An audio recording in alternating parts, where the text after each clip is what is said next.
us are suffering. Apart from the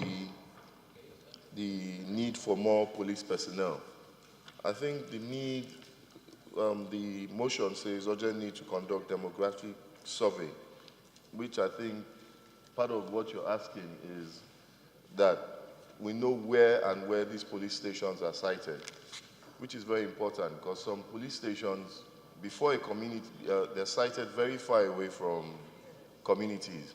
I'll use my own community as an example.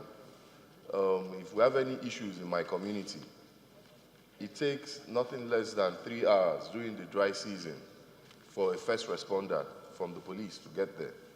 So that makes it a haven for crime, because anything that happens, whoever is there gets away before any response comes. Also, even in the rainy season, because then the road is no longer motorable, so they have to come by boat.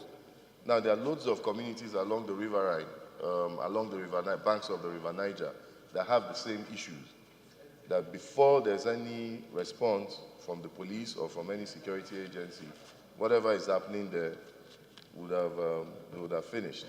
It's like, a perfect example is in Honorable Nicholas Osai's constituency, which is directly opposite mine, across the River Niger, where two communities clashed and people died. Before the police or anybody could get there, the war had ended and people were lying there. People were lying dead there. My father's sister was one of the dead people there because she's married there from that side. So it really touches everybody, these kind of issues. And I feel if we do the demographic survey, you can now say you need a police station between 1 to every 5 kilometers or 1 to every 10 kilometers or 1 to every 20 kilometers, somewhere that it will be easy for them to elevate response, though, which also brings us back to the case of police, the manpower to man those stations.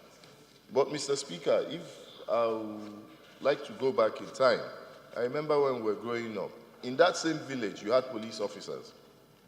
Then all of a sudden, they were all recalled, the station was closed, and nobody knows what happened. We've been writing, since we've been here, we've written severally that to the police. I think in one of the budgets, the police committee graciously asked those that needed police stations, but nothing came out of that. So really, I thank you and I support this motion and I beg our colleagues to support it because it affects all of us.